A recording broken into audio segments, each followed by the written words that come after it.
aleluia. Em honra e louvor nós iremos cantar ao Senhor.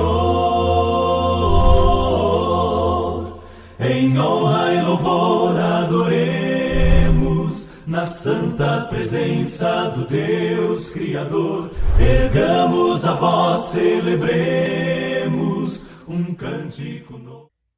Olá, pessoal. Edivaldo, mais uma vez, para dar continuidade ao nosso curso básico de Teologia Bíblica.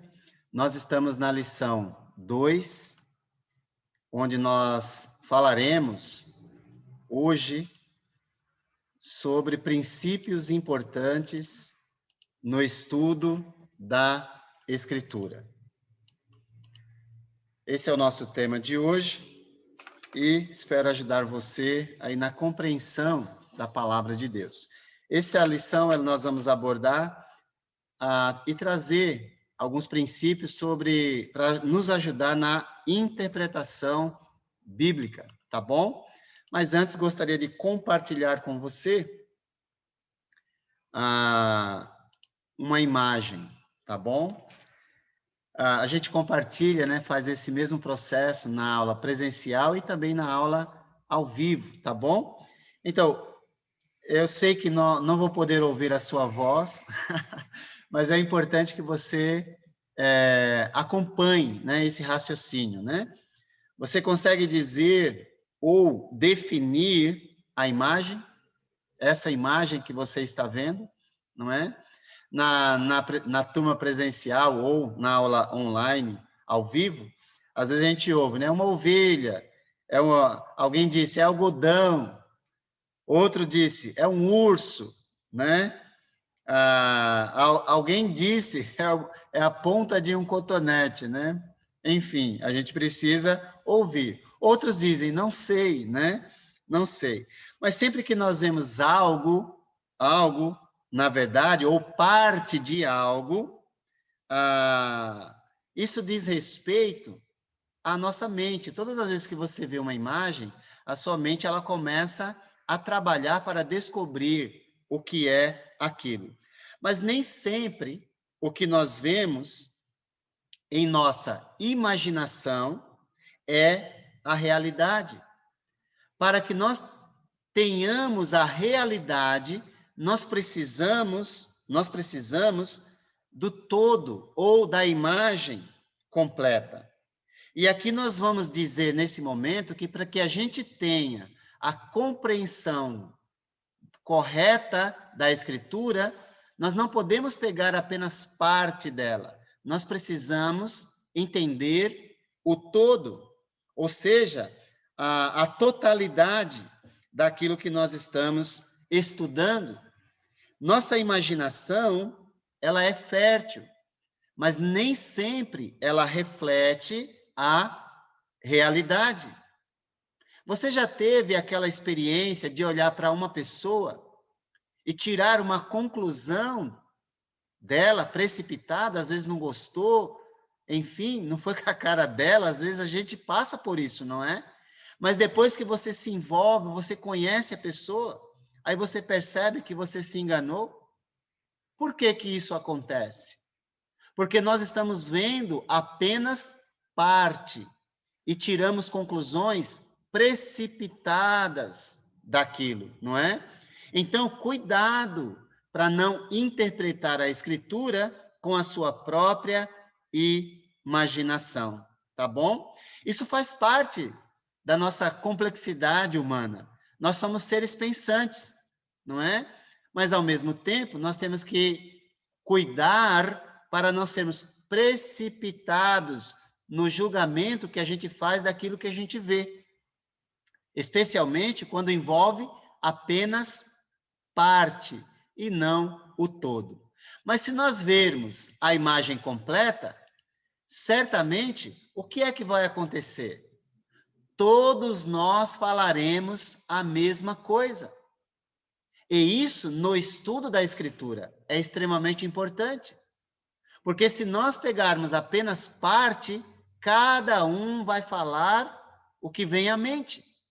Mas se todos nós estivermos olhando a realidade.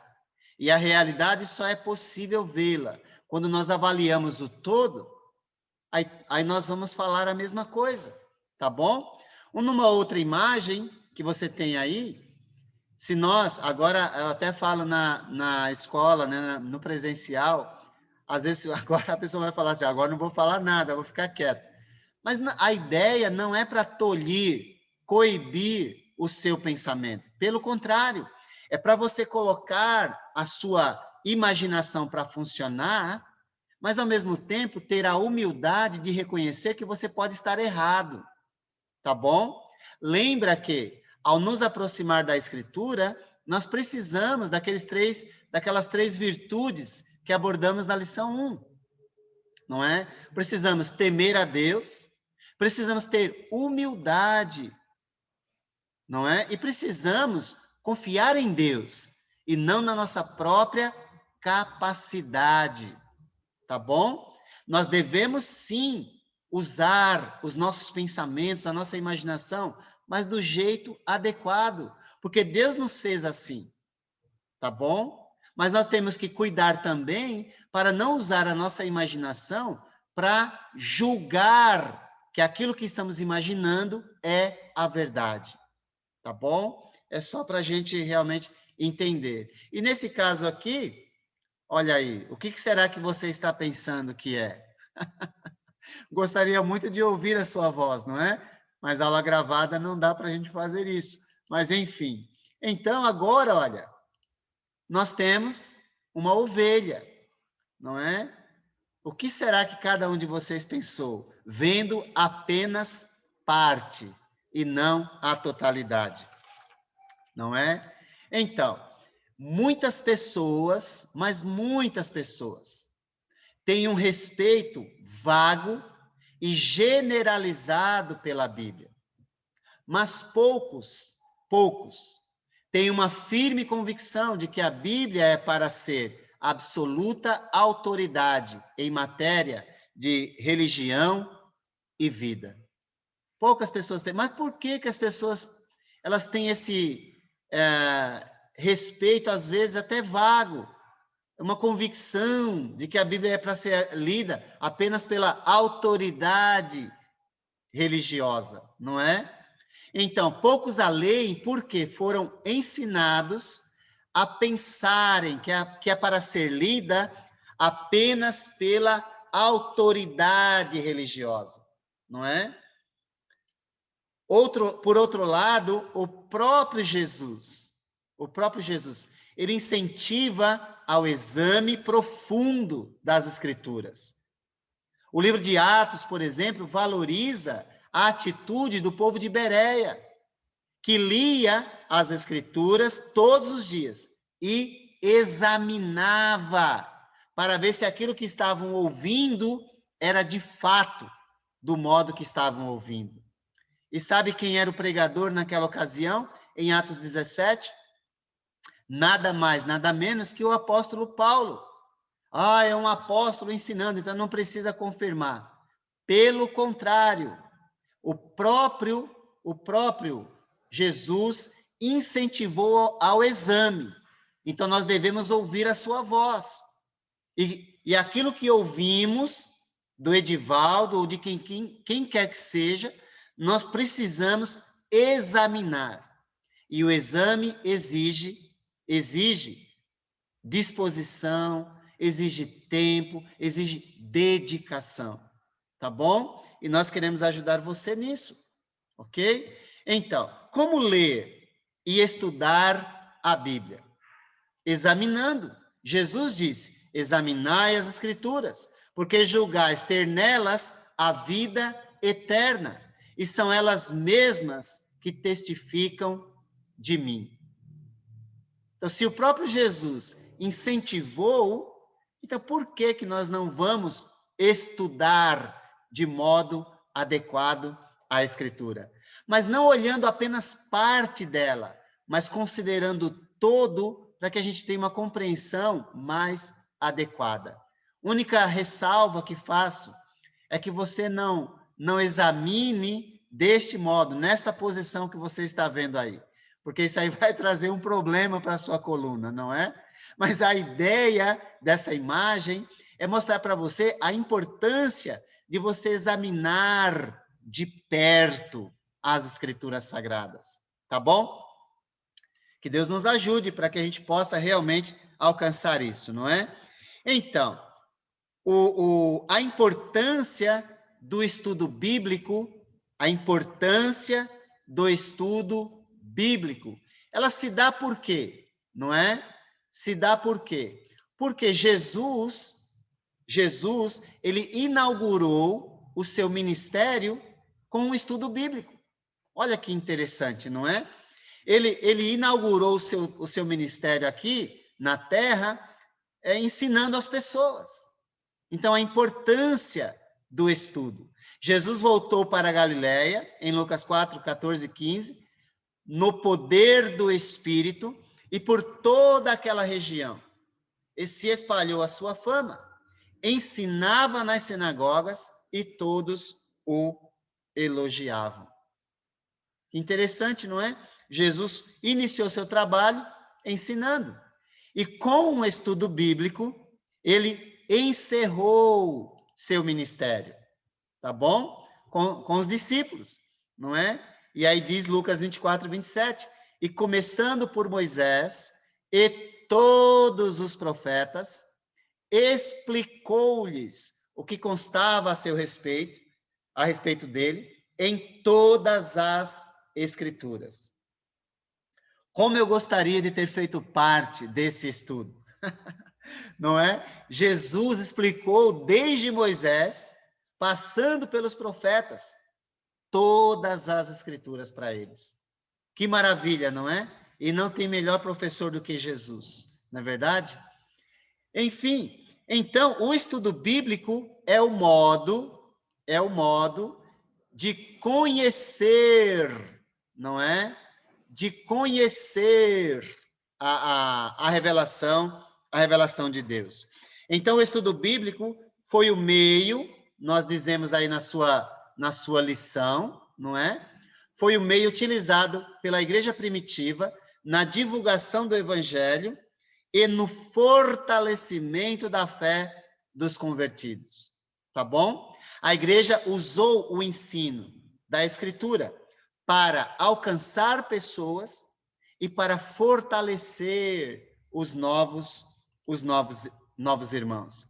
Então, eles seguiam os passos de Jesus e acreditavam, como ele, que a pesquisa das Escrituras levaria os homens ao encontro de Deus. Tá bom? Mas, insisto, nós temos de avaliar o todo. Lembra que Jesus começou por Moisés, passou pelos profetas, para explicar as Escrituras aos discípulos. Então, nós não devemos ter uma atitude de pegar parte dela e falar qualquer coisa. Quando nós vemos uma imagem, não é? Nossa mente começa a funcionar e a gente fala o que pensa. Tá bom? Jesus respeita os nossos pensamentos. Porém, no que diz respeito às Escrituras, nós devemos avaliar o todo e não apenas parte dela. Tá bom? Então, nós dizemos aí que nós devemos realmente considerar aquilo que Jesus falou. Mas para isso nós precisamos de uma metodologia em nosso estudo bíblico, não é? Nós precisamos de uma metodologia. Precisamos, todos precisam, tá bom? Até porque todos os que se aproximam da Bíblia utilizam-se de um método de estudo da mesma, consciente ou inconscientemente, tá bom? Querendo ou não, se você abre a Bíblia aleatoriamente, isso é um método. Não é adequado, mas é um método. Tá bom? Nós devemos procurar um método, na verdade, adequado. Não há problema em ter um método de estudo bíblico, desde que ele seja válido e nos conduza a resultados verdadeiros e não interesseiros. É importante ter um método. Tá bom?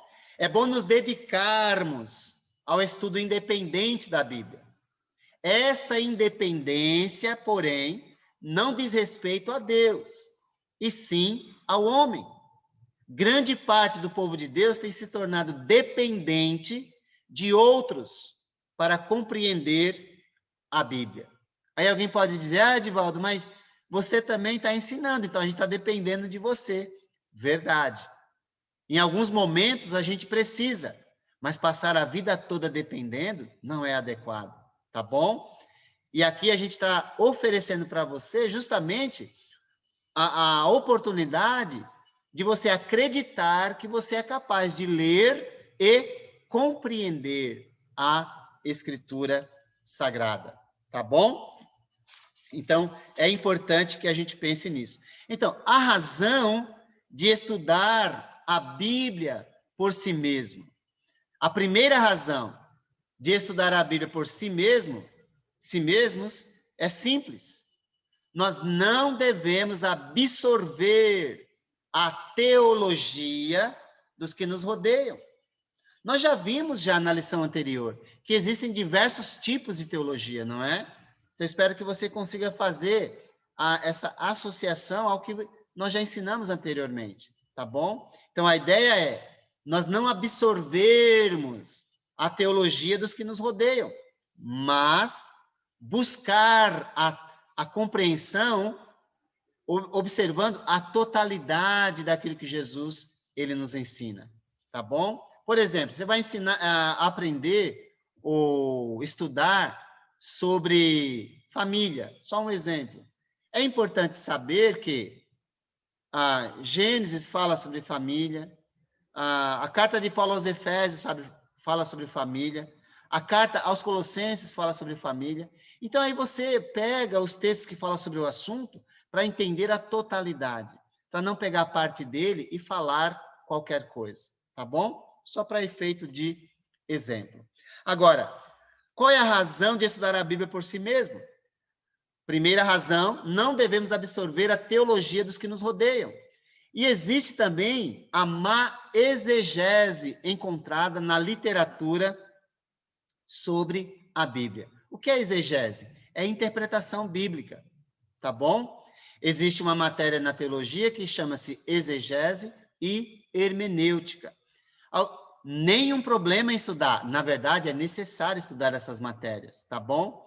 Mas é importante compreender que nós precisamos aplicar esta matéria de modo adequado, né? Quando a gente fala de exegese, a gente está falando em ir lá na época em que o autor escreveu, não é? Observando a cultura, a história, aprender o que ele aprendeu lá e depois fazer a aplicação correta daquilo em nossa época.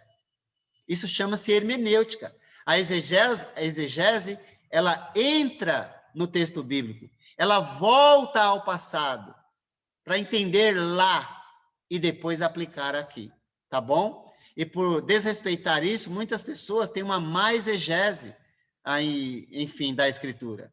E aí você vai perceber ao longo do caminho, nós vamos falando sobre isso. Um motivo importante também para estudarmos a Bíblia por si mesmos, tá bom?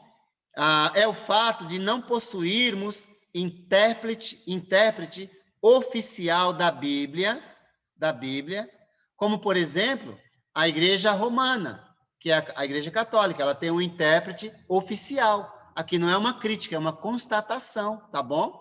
E quem é que interpreta para os católicos? É o Papa. E o que ele disser, eles pegam como verdade. Nós não temos isso, tá ok? E você sabe que algumas interpretações sobre a Bíblia, a respeito dessas autoridades religiosas, elas vão totalmente contra a Escritura, não é? E aí você vai decidir com quem você vai ficar. Então, graças a Deus, nós não temos um intérprete oficial da Bíblia. Bom, quem é o nosso intérprete oficial da Bíblia? É a própria Bíblia. É ela quem vai nos direcionar, tá bom? Não é um ser humano, mas sim a própria Bíblia, tá ok? Bom, outros grupos também, por exemplo, você tem na sua lição aí os russelitas. Quem são os russelitas? São os testemunhos de Jeová. Eles têm um intérprete oficial deles lá.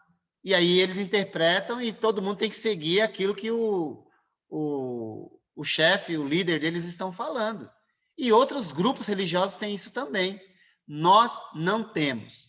O nosso intérprete oficial da Bíblia é a própria Bíblia.